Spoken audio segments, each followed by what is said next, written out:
سورۃ التکویر، بسم اللہ الرحمن الرحیم۔ شروع خدا کا نام لے کر جو بڑا مہربان نہایت رحم والا ہے۔ جب سورج لپیٹ لیا جائے گا اور جب تارے بے نور ہو جائیں گے اور جب پہاڑ چلائے جائیں گے اور جب بیانے والی اونٹنیاں بیکار ہو جائیں گی اور جب وحشی جانور اکٹھے ہو جائیں گے اور جب دریا آگ ہو جائیں گے اور جب روحیں بدنوں سے ملا دی جائیں گی اور جب اس لڑکی سے جو زندہ دفنا دی گئی ہو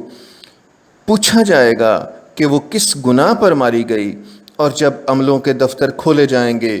اور جب آسمان کی کھال کھینچ لی جائے گی اور جب دوزخ کی آگ بھڑکائی جائے گی اور جب بہشت قریب لائی جائے گی، تب ہر شخص معلوم کر لے گا کہ وہ کیا لے کر آیا ہے۔ ہم کو ان ستاروں کی قسم جو پیچھے ہٹ جاتے ہیں اور جو سیر کرتے اور غائب ہو جاتے ہیں، اور رات کی قسم جب ختم ہونے لگتی ہے اور صبح کی قسم جب نمودار ہوتی ہے کہ بے شک یہ قرآن فرشتہ عالی مقام کی زبان کا پیغام ہے،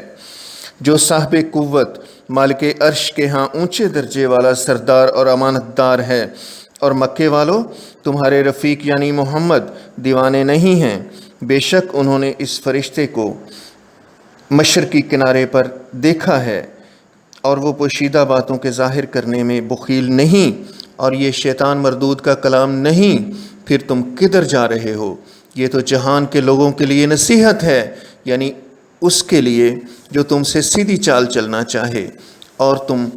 کچھ بھی نہیں چاہ سکتے مگر وہی جو خدائے رب العالمین چاہے۔